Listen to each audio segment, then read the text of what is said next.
Masechet Gittin, résumé du Daf Lamed He. On a vu dans la Mishnah que, en principe, une veuve qui vient réclamer sa Ktuva, quand elle apprend des orphelins, il aurait fallu la faire jurer qu'elle n'a rien pris encore. Mais on s'est retenu, on a arrêté de les faire jurer. La Gemara dit pourquoi on a arrêté de les faire jurer? La Gemara dit si c'est parce que une chevoie qui n'a pas été faite pour une pure vérité, dès qu'il y a un peu le moindre mensonge ou erreur même dans la chevoie, le danger, il est très très grave, comme la Gemara met là-dessus toute une histoire, comme quoi on voit que une chevoie qui a mal été faite, elle était vraiment dangereuse. Si c'est ça la raison, alors pourquoi ce n'est que la veuve qui ne jure pas? Pourquoi une femme divorcée, on a appris qu'on peut lui la faire jurer quand elle vient encaisser sa chevoie? Répond la Gemara.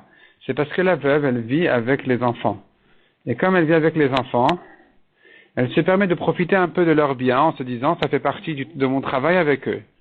Et elle compte pas ça, elle déduit pas ça de sa Ktuva. Elle va jurer qu'elle a rien touché, alors que ces fois elle a 8 touché. Elle aurait dû déduire ça de sa Ktuva, au moins quand il est question de jurer. C'est pour ça qu'on a arrêté de les faire jurer. Est-ce qu'on l'a fait jurer cependant en dehors du Bedin, c'est-à-dire que dans le Bedin, avec un Sefer Torah sur le nom d'Hachem, on ne la fait pas jurer. Mais la faire jurer en dehors du Bedin, peut-être que oui, la Gemara le ramène dessus, Machloket Rav et Shmuel.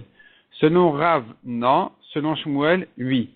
D'après Rav, qui dit qu'on ne la fait pas jurer en dehors du Bedin, eh bien, on peut plus donner la Ktuva à une veuve parce qu'elle ne peut pas jurer ni dans le Bedin, ni en dehors du Bedin. D'après Shmuel, on l'a fait jurer en dehors du Bedin, ou bien, comme dit la Gemara, on renforce même en lui faisant faire un éder dans le Bedin. Et donc, elle peut lui prendre sa Ktuva. La Gemara développe encore un peu ce sujet-là, autour de ces principes-là de Rav et Shmuel.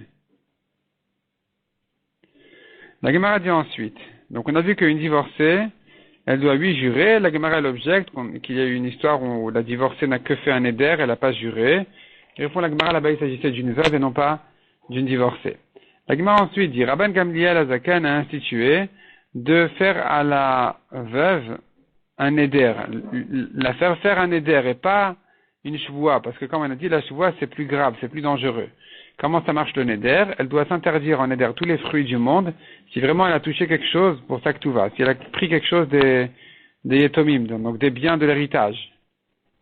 La Gemara dit que si cette femme-là s'est mariée, comment on va lui faire un néder alors que son mari pourra lui annuler le néder?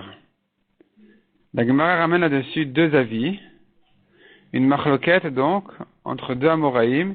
Est-ce que, dans le cas où elle s'est remariée, on peut lui faire ce néder ou pas? La Gemara dit, si tu penses qu'un néder qui a été fait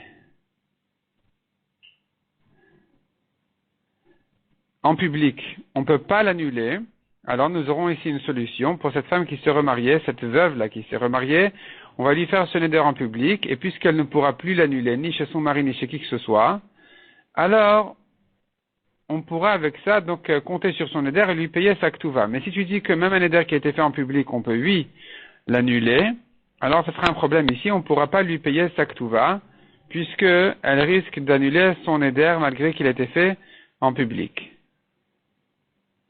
La Gemara ramène encore une machloquette. Est-ce que quelqu'un qui demande au Rav de lui annuler son éder, est-ce qu'il doit préciser quel était son éder ou c'est pas la peine? Donc la Gemara ramène là-dessus deux avis, chacun quelle est sa raison. Et la Gemara donc pose là-dessus un problème. On a appris qu'un Kohen qui était marié à une divorcée qui veut travailler au Beth Amikdash, on ne lui permet pas de travailler. Il doit faire d'abord un éder où il s'interdit sa femme. Et donc, avec ça, il peut se permettre de continuer à travailler. Et ensuite, quand il sort, il va la divorcer.